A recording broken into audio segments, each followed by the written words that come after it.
George Martin has given us a lot of cool maps in his various publications of Planetos, which is what the planet is called by the fans in which Game of Thrones takes place.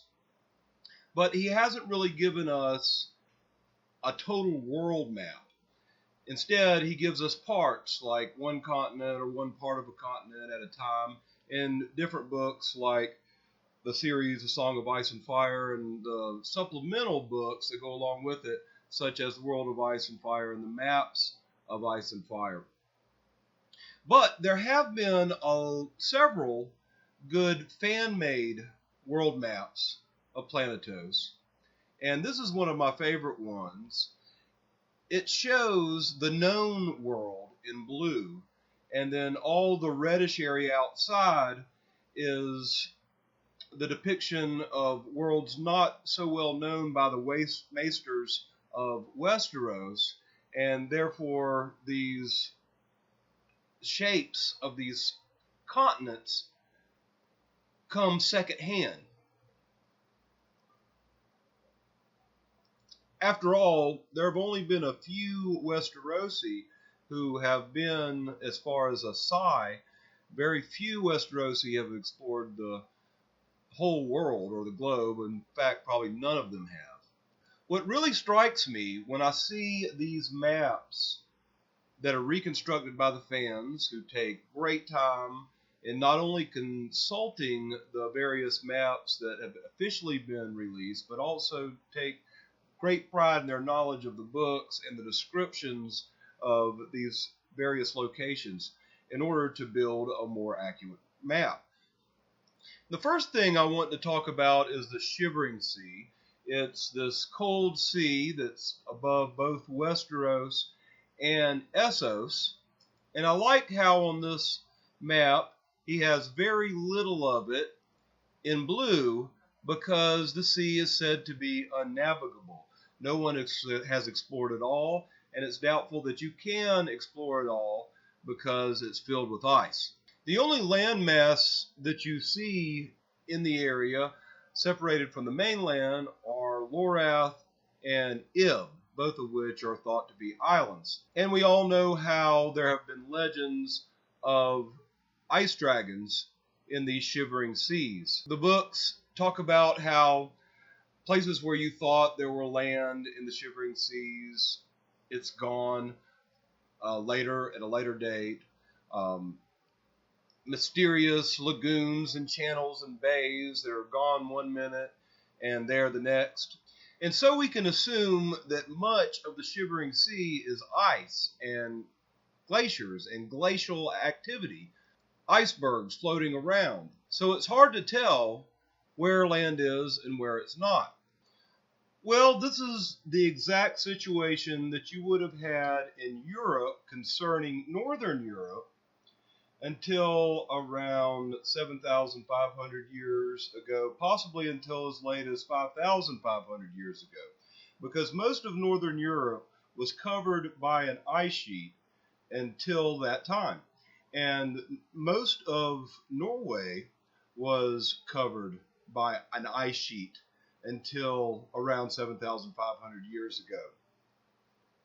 Now, when I say that this planet, Planetos, is actually our own planet during the Ice Age, people who know the maps might object at first by saying, well, you got the Shivering Sea, it's above Europe. That totally messes up the whole shape of Europe if you have the Shivering Sea in the middle of it. We don't have that.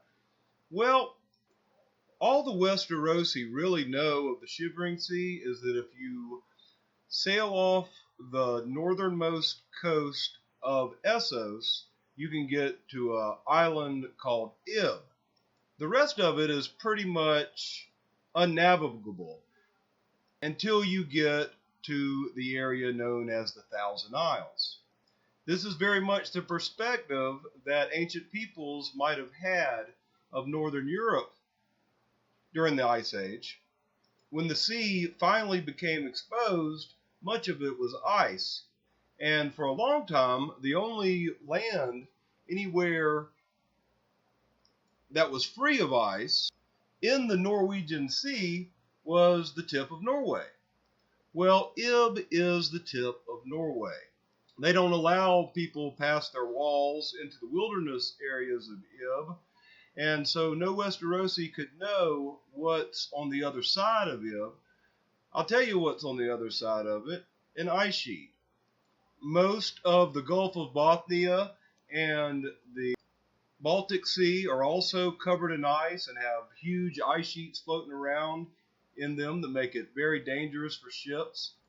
And you can see that this is a red area that is not fully explored or fully mapped or accurately mapped in the world of ice and fire. So by looking at Ice Age maps of Europe and looking at the maps provided to us by George Martin and by the fans, we can kind of see what's going on here with the Shivering Sea and why it is actually an unreliable narrator's version of Ice Age Europe.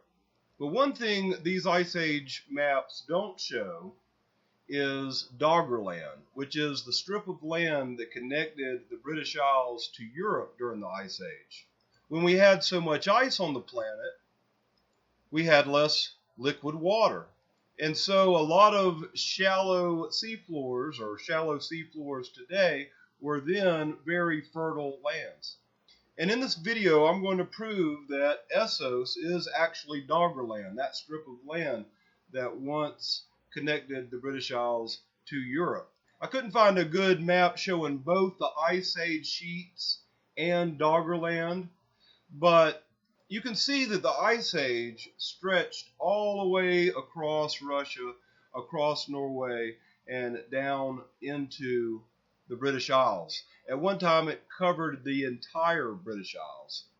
And as the glaciers melted, more and more of the southern part of the British Isles was broken free from the ice, and likewise with Norway.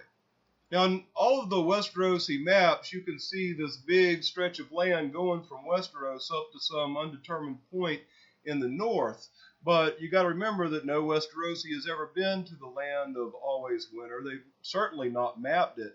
And it could be that they have the mistaken notion that there's land extending all the way up north there because there's a sheet of ice and nobody knows what's under it.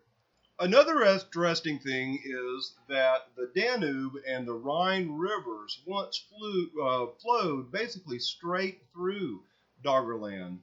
And as the sheets melted, the ice sheets melted up in the north and receded into the north, the course of the Danube and the Rhine started moving east until it ended up where it is today, running down the middle of Europe. Well, they used to trickled straight from the Norwegian ice sheet straight down through Essos, just like the Rhine River in George R.R. Martin's books. Notice the similarity of the names. Now, I've also talked about some of the similarities between the Rhine and the Rhine in my other videos concerning the prehistory connections to A Song of Ice and Fire. But also want to point your attention to the fact that Doggerland started to break up between it and the British Isles in basically the same place as the Children of the Forest were supposedly to have cast a spell that fractured Essos from Westeros during the Long Night or shortly thereafter. Now, George Martin has said that Westeros is actually like England or the British Isles, except 3 times as big. Well, you've got to remember that during the Ice Age, the British Isles and England were a lot bigger. All the isles were connected together. There were still pieces of Doggerland, even up to about 7,500 years ago, that were part of the British Isles. And almost globally, the shores were about 50 miles out from where they are today because of the rise of sea levels. And so we had a lot more land in the landmass that is now known as the British Isles. than we have today during the Ice Age.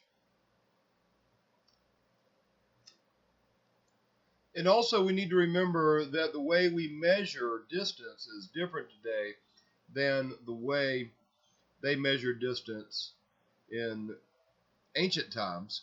You had as the crow flies, as deer runs, as the horse runs, and their ways of measuring weren't very accurate. So if you lived in Ice Age or Holocene England, it would seem a whole lot bigger to you than somebody living in England today would think it is. Not only was it a lot bigger, but it was a lot harder to travel those distances. And we didn't have GPS back then, so we didn't know absolute distances. So the idea that distance is a little bit exaggerated by the maesters even goes some way to explain how Peter Baelish is able to get back and forth so quickly and how Arya is able to get across the sea so quickly. Moving on to the south of Planetos, we're going to talk about Sothorios, which is Martin's Africa. And as you can see, Sothorios doesn't have a shape very much like Africa, but neither did Africa in Greek times, prehistoric times, when they hadn't explored it. In fact, some of these old maps I've found, which call Africa Libya, as it was known to certain peoples back in the old days, the speculated shape of Africa to the ancients is very much like the speculated shape of Sothorios to the maesters. So if we take into account the idea that most of northern Europe was covered in ice sheet that slowly receded up until about 7,500 years ago, and we take into account that there was a landmass connecting Europe to England called Doggerland, and we also take into account ancient maps and possibly prehistoric maps from our own past that show versions of the continents reflective of the limited knowledge of topography of the day, then we can begin to see that the map of Planetos is really just a map of the Ice Age towards its end, right in the Holocene period at the transition between the Paleolithic and the Neolithic. Some places in the Holocene already had bronze technology, or at least copper technology, or were working with mercurial irons or ores. The Bronze Age started in some places very early. The Iron Age started in some places very early. And in some places, especially in Europe, the Stone Age lasted very late, even into Roman times. Now, if some of the most advanced cultures were along the coast or in Doggerland, or other places that are now submerged, that would mean that all evidence of those places have been erased by the sea. And so, in a sense, A Song of Ice and Fire and A Game of Thrones is a history of Doggerland and the British Isles during the time before history that has been lost to us, and in a conscious or subconscious level seeks to fill in some of the gaps of our prehistoric past. Well, thank you guys for stopping by. We're going to have a lot more great videos concerned with the prehistoric fiction aspects of Game of Thrones, and a look at some of my own prehistoric fiction, the Oracle of Lost Sagas. We upload a new video every Thursday. We also have expeditions out to archaeological sites and prehistoric criticism of other books in the science fiction and fantasy genres. So please subscribe. Check in next week. We hope to see you soon.